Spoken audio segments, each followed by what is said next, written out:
Boa noite. Estamos aqui com mais uma atração do Festival Tesouros do Japão. Agora vai ser uma conversa que vai ser de Cocorô para Cocorô. Vamos conversar sobre o caminho do coração. E o nosso convidado especial é o Dr. Sorrako. Ele é presidente do Instituto Cultural Brasil-Japão. Além disso, ele é psicanalista. Tem 11 livros publicados, monge zen budista e da escola Shingon, especialista em medicina oriental e doutor em acupuntura. Boa noite, doutor Sorrako. Boa noite. É um prazer estar aqui com vocês para discutirmos um assunto tão importante que é a meditação do coração. Para iniciar, vamos começar com uma pergunta. O que é a meditação do coração? Bem, existem vários tipos de meditação. Hoje a meditação virou moda. Hoje, em dia, nós encontramos na internet vários tipos de meditação guiada, pesquisas com a meditação, vinculação com pesquisas da neurociência, por exemplo, e por aí afora. A meditação do coração, ela tem um objetivo precípuo. Ela favorece o desenvolvimento do autoconhecimento e de alguns benefícios na vida cotidiana da pessoa, porque a nossa mente ela é muito poluída. Assim como o mundo é poluído, a nossa mente é poluída também. Nós vivemos num mundo de muita informação e pouca experiência. As pessoas não vivenciam o conhecimento e, portanto, uma grande parte desse conhecimento é perdido, a gente esquece, não é? Mas a gente tem que lembrar que nós somos resultado do que pensamos. E com esses pensamentos nós criamos o nosso mundo. Foi assim que Siddhartha Gautama se referiu à importância de nós termos um controle sobre os nossos pensamentos. Porque nossas crenças, elas são fundamentais para a nossa vida. Elas são guias, elas que nos direcionam para tudo na vida. A vida é feita de pequenas e grandes decisões do dia a dia, do cotidiano. Se você não estiver muito atenta aos detalhes do cotidiano, você termina tomando direções erradas, decisões erradas, equivocadas.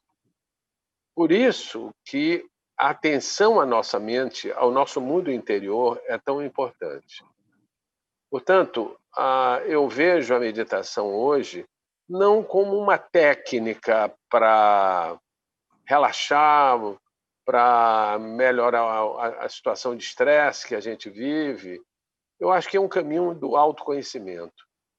Assim como Freud também pensava na psicanálise, não só como uma terapia para tratamento de neurose, de sintomas, etc., mas também um caminho que nós pudéssemos iluminar, clarear o nosso inconsciente. Nós vivemos assim praticamente 99% da nossa vida para o mundo exterior, pelo menos quando não estamos dormindo, né? Dormir é um estado de consciência diferenciado. Mas quando nós estamos em vigília, nós estamos vivendo para o mundo material, o mundo de fora. E nós precisamos olhar um pouco para esse mundo interior, não é? Porque olhar para o mundo interior significa despertar para a realidade. Não é? A realidade não é só essa objetiva que nós vivemos. Existe uma realidade interior, que, na verdade, é a nossa essência. E é dentro desse contexto que a meditação do coração atua. E por que o coração? Quando se fala coração no Ocidente, se lembra ou do coração cardíaco, o órgão cardíaco, ou afetividade, não é? O coração é o centro da afetividade humana, etc.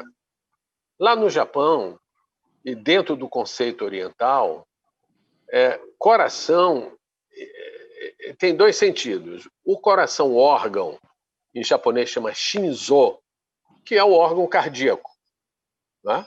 E o shin, que significa também kokoro, que significa coração-mente. Em verdade, mente e coração, essa sincronia cardio-cerebral, cardio-mental, não é? O coração-mente, ela é muito importante, porque muitas decisões que nós tomamos, muito do que se passa com a nossa afetividade, está relacionado ao coração, não é? A afetividade, e também ao sistema límbico e ao neocórtex cerebral. Não é? A pesquisa hoje se dá nesse nível, não é? De explicar como funcionam certas atividades da nossa mente. A mente não é desconectada do corpo. Esse dilema de separar mente de corpo é uma visão cartesiana, mecanicista, materialista, ocidental. Lá no Oriente, coração, mente ou mente e corpo é uma só coisa. Tanto problemas de ordem mental interferem no nosso corpo, quanto problemas do nosso corpo interferem no nosso comportamento. Então, nós estamos falando numa unidade do ser. E essa visão de unidade, ela é muito importante para se praticar e se entender a meditação. Eu diria, assim, com um pouco de tristeza, mas a experiência que eu tenho de meditação já vem há 60 anos. Eu pratiquei várias meditações, tanto no Brasil, na década de 50, 60, mas também no exterior, na Índia, no Sri Lanka, e em outros países, né? E na China, no Japão. E pude observar que nós, ocidentais, temos assim uma capacidade de interpretar equivocadamente a essência dessas meditações. Nós tentamos usá-las como ferramentas, apenas para obter algum tipo de benefício, seja um benefício para a saúde, seja um benefício em alguma situação de dificuldade que a gente tenha, alguma doença e tal. Mas a meditação é muito mais do que isso. A meditação é como em inglês se fala, way of life, né? Um caminho de vida, né? E o budismo aí, ele traz uma bagagem de experiência e de conhecimento muito grande. E eu vejo assim com muita curiosidade também, não é? Porque a gente está sempre aprendendo. Não existe você saber tudo, você não sabe nunca tudo, você está sempre aprendendo. A vida é uma escola, não é? Então, a meditação hoje tem servido para 3 objetivos.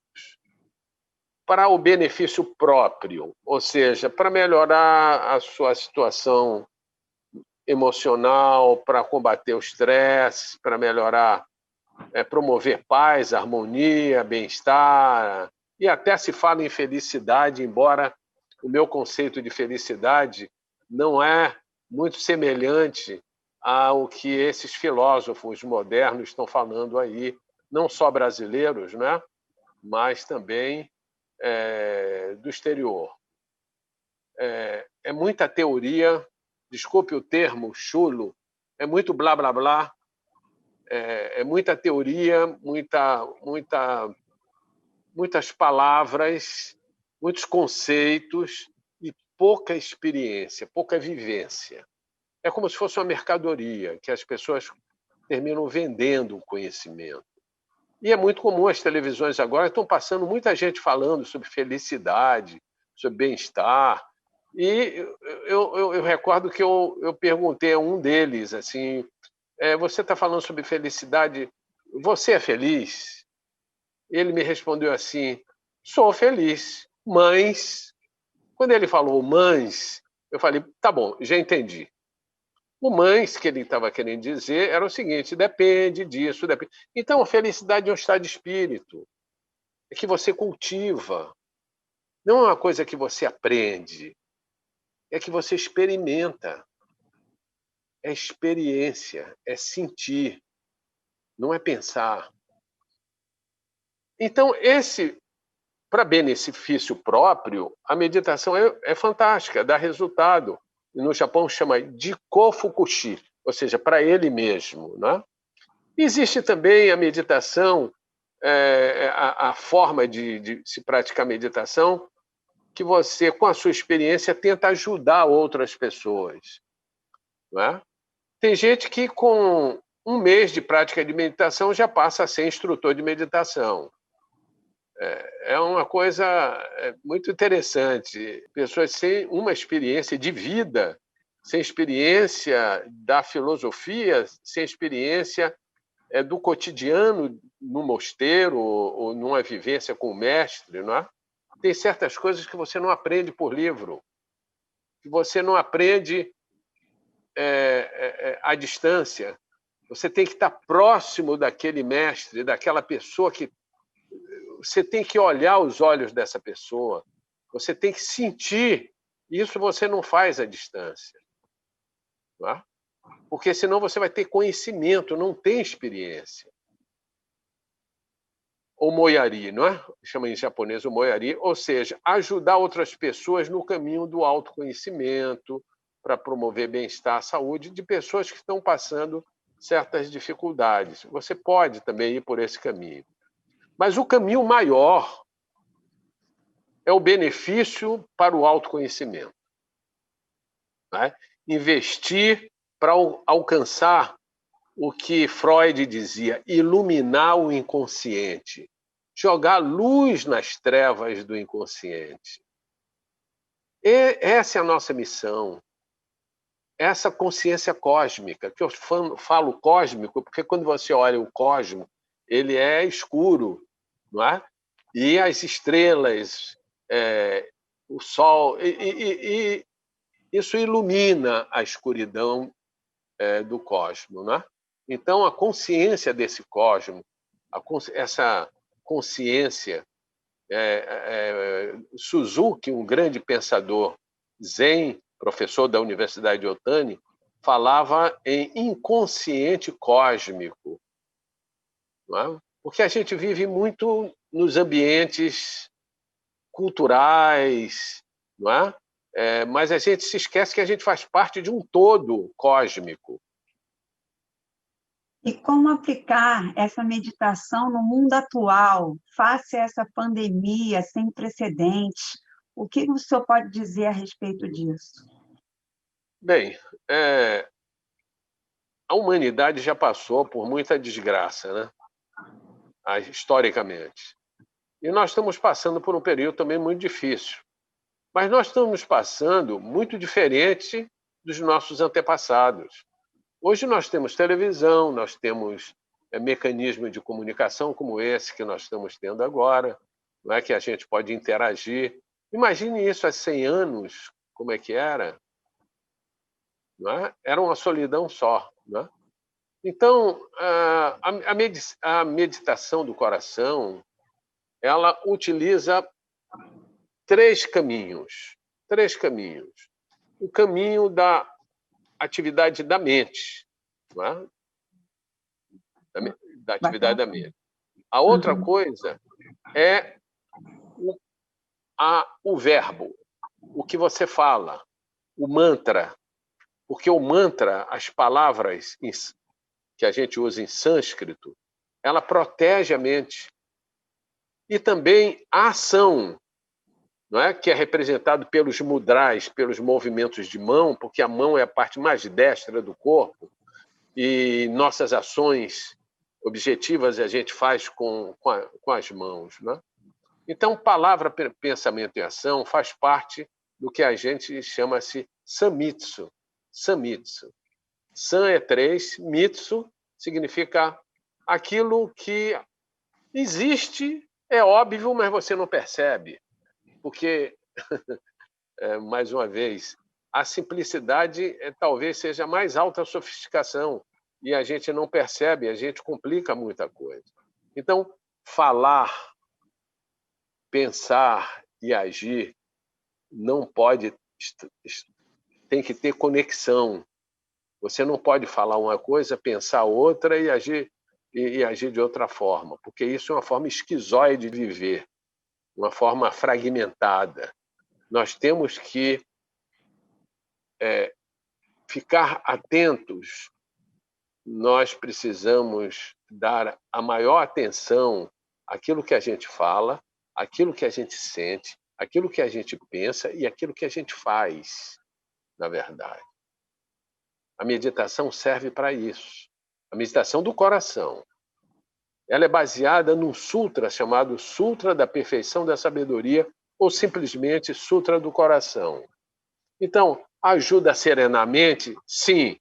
Harmonizar as emoções? Sim. Fomentar estados emocionais proativos, otimismo, esperança e tudo mais? Sim. Aumentar a capacidade de enfrentamento de conflitos emocionais? Sim. Promover o empoderamento do indivíduo social ou até com empoderamento do idoso, né, que ele, com a idade a gente vai ficando mais limitado, né?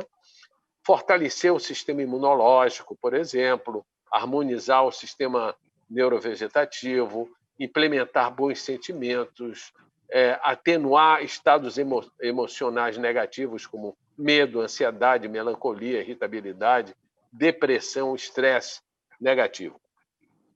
Mas, apesar disso tudo, nós temos dificuldades de começar a meditar. Porque a gente acha que parar, fechar os olhos, a gente está meditando. Não está. Para meditar, você precisa, primeiro, respirar. Depois de respirar, relaxar.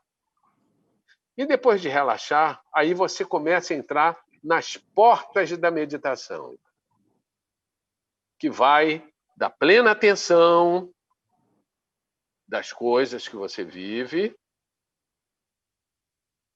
plena consciência do que está se passando, até os estados de contemplação, ou seja, de identidade com aquilo que você está contemplando. Então, quando você olha um sol e você diz que pôr do sol lindo, isso é intelectual. Mas quando você se identifica com aquilo, você sente, você se torna um com o objeto da observação. Isso é a vivência da meditação do coração. Uma delas, né? Mas essa identidade com a natureza. Porque nós somos natureza, nós somos parte da natureza. Nós, com a evolução humana, com a tecnologia, a gente se afastou da natureza. E a gente paga um preço caro por isso. A gente sempre acha que a autoridade social é maior do que a autoridade da natureza. Isso é um equívoco. A autoridade da natureza está acima da autoridade social. Não é? O conhecimento é muito bem-vindo, mas a experiência ela é fundamental. Uma lição de vida, realmente. Estou muito emocionada de ter essa lição hoje aqui, poder proporcionar para todos que estão assistindo esse sentimento, que realmente quando a gente pensa, a gente sente, e quando a gente pensa e muitas vezes também a gente age. Então, se a gente conseguir essa coerência entre pensamentos, palavras e ações, realmente a gente vai poder contribuir para um mundo melhor.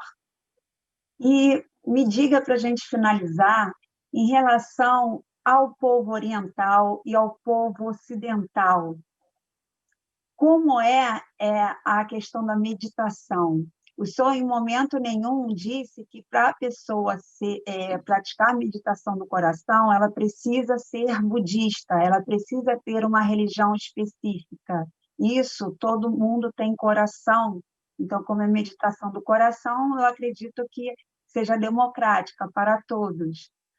Me diga, por favor. Essa é uma boa pergunta, senhora Ana. Muita gente me pergunta: o budismo é uma religião? E eu, ouvindo o Dalai Lama, que ele disse que o budismo é uma religião não teísta, ou seja, que não tem Deus. Eu diria um pouco diferente. Eu diria que o budismo não é uma religião no modelo ocidental, não é? Mas sim um caminho para desenvolver a religiosidade e o autoconhecimento. Você não precisa ser religioso de uma religião para desenvolver religiosidade. Religiosidade é o seu contato pessoal, íntimo, com o absoluto, com Deus. E isso não necessariamente é uma religião. Esses rótulos que são divulgados, né? Então, a pessoa, para fazer meditação, ela não precisa ser budista. Ela pode ser, uma pessoa, ela pode ser cristã, pode ter a religião judaica, ou ser ateu mesmo. Não tem problema. Ele vai usufruir daquilo, porque a meditação do coração, ela segue os ensinamentos budistas, porque são ensinamentos óbvios. Caminho do meio, equilíbrio, isso tudo faz parte do bom senso. Não é? É bem verdade que existem segmentos que utilizam o budismo como uma verdadeira religião devocional, mas isso é um caminho diferenciado. Não é o budismo Zen, tampouco o budismo Shingon. Tá? Embora o budismo Shingon tenha um lado esotérico. Esotérico no sentido, você não vai ensinar trigonometria a quem não sabe a operação matemática básicas, não é? Porque ele não vai entender, porque ele tem que aprender matemática básica para ir chegar lá em cima. Então, o esoterismo, nesse caso, é o seguinte: ensinar as pessoas que vão entender, porque senão eles não vão entender. Não é? Agora, o budismo é uma forma de despertar o ser humano para a sua verdadeira natureza interior. Não é? É um caminho na busca da sua própria essência. E aí, a gente não está falando em oriental ou ocidental, nós estamos falando em ser humano. É óbvio que dentro de certas culturas, o desenvolvimento da meditação se dá com mais facilidade. Mas no mundo ocidental, materialista, voltado para o hedonismo, voltado para as coisas de fora, é mais difícil você ensinar. E aí as pessoas começam a fazer meditação como uma técnica guiada, agora é tudo virtual, né? Guiada e tal. Eu não estou dizendo que não faça bem, eu estou dizendo que é a ponta do iceberg, a pontinha do iceberg. A essência está muito mais profunda. Tá? E como a gente vive num mundo assim de superficialidade, é difícil a gente mergulhar na meditação do coração E nós temos esse trabalho agora em Laranjeiras, no Rio de Janeiro, no Instituto Cultural Brasil-Japão, que nós vamos trabalhar profundamente esse assunto, né? E de forma gratuita. Né? A melhor forma, quando se pergunta como é que se faz para aprender meditação, a resposta é simples: praticando-a. Praticando, praticando, respirando, vivendo, amando. É assim que a gente faz a meditação do coração. Ela parece complexa, mas ela é simples, porque ela é parte da essência da natureza humana. Vamos inspirar muitas pessoas e está feito o convite para a nova sede de Laranjeiras do Instituto Cultural Brasil-Japão, para vocês conhecerem mais informações no site do icbj.com.br. Muito obrigada novamente, agradeço de coração, de cocorô para cocorô. Muito obrigada, doutor Sorraco, por todas essas lições de vida. Muito obrigado. Até a próxima. Até a próxima.